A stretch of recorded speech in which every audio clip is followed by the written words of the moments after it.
Hello दोस्तों, स्वागत है आपका हमारे इस YouTube चैनल पे।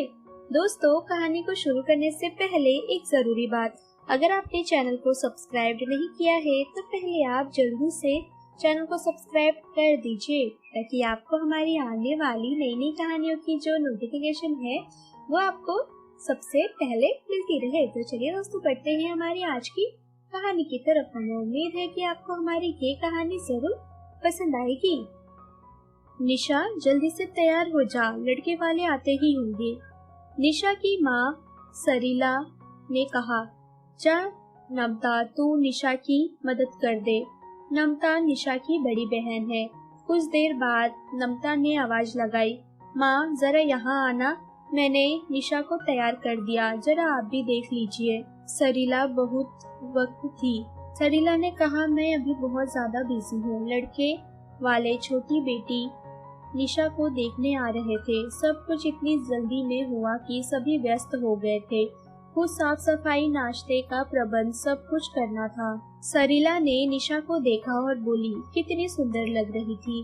बड़ी बड़ी आंखें, दमकता हुआ चेहरा, गुलाबी ओठ, नेचुरल लिप ग्लॉस से और भी दमक रही थी।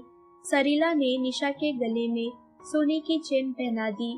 प्यारी बेटी को देख कोई उसे नापसंद कर ही नहीं सकता। सरीला बाहर जाने को मुड़ी ही थी कि उसी समय दीपक मिठाई के डिब्बे लेकर कमरे में आया। निशा पर नजर पड़ते ही मानो वह पलक झपकाना ही भूल गया हो। उसे देख निशा की नजरें झुका ली। सरीला जरा देर के लिए वहीं रुक गई।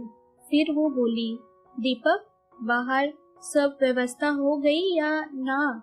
हो गई है ना, लड़के वाले बस आते ही होंगे। दीपक को मानो किसी ने तरातल पर लापटका हो। जी आंटी, सब काम हो गया। अच्छा ठीक है, तो चलो बाहर देखे, लड़के वाले के आने का समय हो गया है।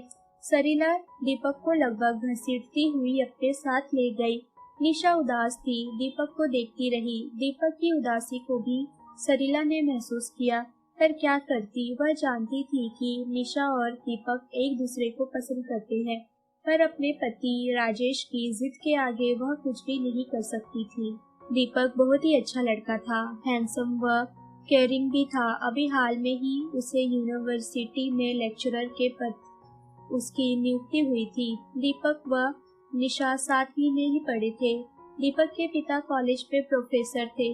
दीपक और सुरेश दो भाई थे। सुनीता, कविता दो बहनें थी। बहनों की शादी हो गई थी। सूरज रेलवे में नौकरी करता था। दीपक का परिवार सरल, सीधे, संस्कारी वाला था। दीपक के पिता और निशा के पिता बचपन के दोस्त थे। इसी कारण दीपक का घर में आना जाना लगा रहता था और अपने हंसमुख सरल स्वभाव के कारण निशा के भाई समीर व पिता राजेश को प्रिय था। उसके आने से सभी लोग बहुत खुश हो जाते थे। कोई भी काम हो तो दीपक आकर मदद कर देता था। रवि सरकारी विभाग में उच्चाधिकारी था। बहुत ईमानदार व उसूलों वाला था। बड़ी बेटी नमता की शादी भी एक उच्च परिवार में हो गई थी। दामाद पुलिस विभाग में अफसर था। बहुत ही सज्जन परिवार था। छोटी बेटी निशा की शादी भी खूब धूमधाम से ऊंचे परिवार में कराना चाहते थे। दीपक रवि को पसंद तो था, पर उन लोगों का स्टेटस ऊंचा था। निशा कुछ कह नहीं सकती थी क्योंकि मम्मी पापा को वह बहुत ही प्यार करती थी। दीपक व निशा ने अपने मन को समझा लिया था और चुपचाप स्वीकार कर लिया था। दोनों ने एक दूसरे को अपने दिल की बात एक ना कही, पर दोनों की आंखें सब कह देती थी। बाहर से राजेश की आवाज सुनाई दी। शायद लड़के वाले आ गए थे। सरीला हॉल में चली गई। मयंक और उसके परिवार वालों को निशा बहुत पसंद आई। मयंक अमेरिका से मैनेजमेंट की डिग्री लेकर आया हुआ था और शहर की सबसे बड़ी मल्टीनेशनल कंपनी में कार्यरत था। सभी लोग सुलझे व आधुनिक विचारों वाले लोग थे। सरीला और राजेश काफी खुश थे। उन्हें विश्वास था कि उनकी लाडली बिटिया निशा वहाँ बहुत खुश रहेगी। मयंक की माँ ने एक छोटा सा हार पहनाकर निशा को आशीर्वाद दिया और राजेश और शरीला ने भी मयंक को टीका कर सगुन दे दिया। कुछ महीनों के बाद शादी की तारीख भी तय कर दी गई। अब राजेश शादी की तैयारी में जुट गया।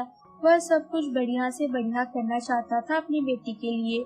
तभी एक दिन मयंक के पापा का फोन आया कि बारातियों के लिए 2 होटल का इंतजाम करके रखे। सरीला तो चिंतित हो उठी और बोली, हमने तो पहले ही गार्डन में कमरे ले लिए हैं, तो उसका क्या होगा। अरे मैंने उन्हें समझाया था, परंतु उनका तर्क था हमारे बहुत से मेहमान विदेशी होंगे, इसलिए इस मामले में मैं कोई समझौता करना नहीं चाहता।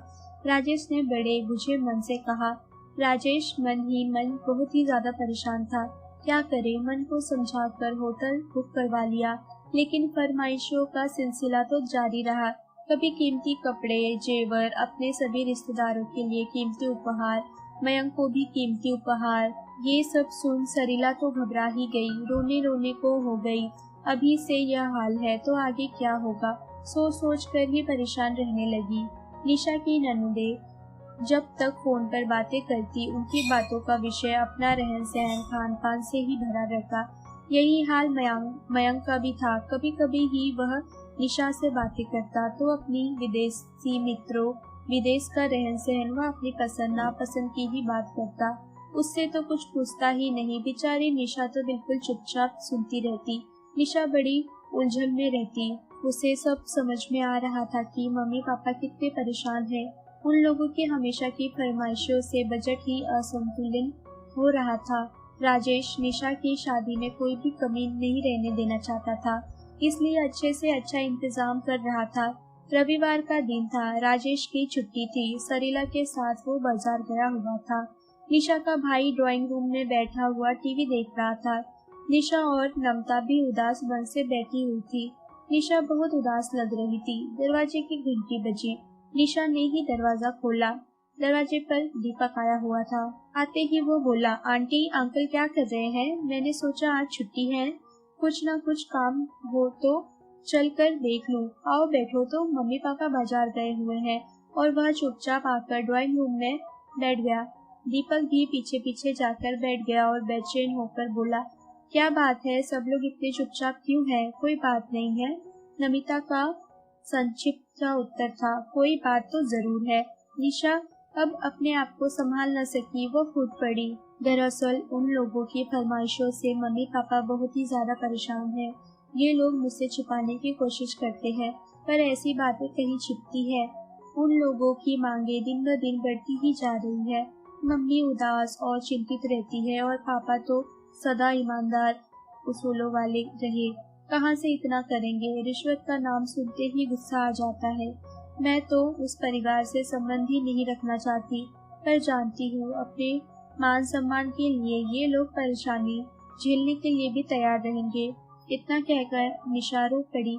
अच्छा दीदी, जरा चाय बनाकर ले आओ। निशा का भाई समीर वातावरण को हल्का करना चाह रहा था। ये सुनकर दीपक गंभीर हो गया। वह चुपचाप कुछ देर बैठा रहा। नमता चाय लेकर आई। सब लोग चुपचाप चाय पीते रहे। ठीक है, मैं कल आऊंगा, समस्या सुलझाने की मैं कोशिश करूंगा, कहकर और कप धीरे से रखकर वो चला गया। दूसरे दिन शाम को सरीला और राजेश ड्राइंग रूम में बैठे हुए चाय पी रहे थे। तभी फोन की घंटी बजी। राजेश ने बड़े अनमने ढंग से फोन उठाया। फोन मयंक के पापा का ही था। कह रहे थे, मेरे सभी रिश्तेदारों का टीका कम से कम 1001 से करिएगा। सरीला ने सुना तो वो परेशान हो उठी। बोली, हद हो गई, और फरमाइशें करते जा रहे हैं। अभी से यह हाल है तो आगे क्या होगा? रोने लगी। तभी दीपक ने प्रवेश किया। दीपक को देख राजेश बोला, आओ दीपक, कैसे हो? दीपक दोनों के पांव छूकर सोफे पर बैठ गया। अंकल, कल मैं आया था, आप और आंटी बाजार गए हुए थे। सरीला ने चुपचाप चाय का कप उसकी ओर बढ़ाया तो वह सरीला चेहरा देखता ही रह गया। उसकी नम आंखें थी। यह क्या आंटी, आप रो रही है? कुछ नहीं, कहकर सरीला चुप रह गई। दीपक चाय का कप रखते हुए बोला, मैं जानता हूँ आप लोग मुझे कुछ नहीं बताएंगे, पर मुझे बहुत कुछ मालूम हो गया है। अंकल प्लीज, मेरे योग्य जो भी काम हो मुझे बताइएगा। हाँ, आर्थिक रूप से थोड़ा कमजोर हूँ, पर जो मदद बन पाएगी मैं जरूर करूँगा। यह कहकर दीपक ने हाथ जोड़ लिए। अरे यह क्या कर रहे हो? राजेश बुझे मन से बोला। सरीला भी उदास मन से बैठी रही। उसके मन में न जाने कितनी उथल पुथल मची हुई थी। दीपक का निशा से निस्वार्थ प्रेम था। क्या धन, ऐश्वर्य, ऊंचा स्टेटस मेरी बेटी को सुख और प्यार दे सकता है?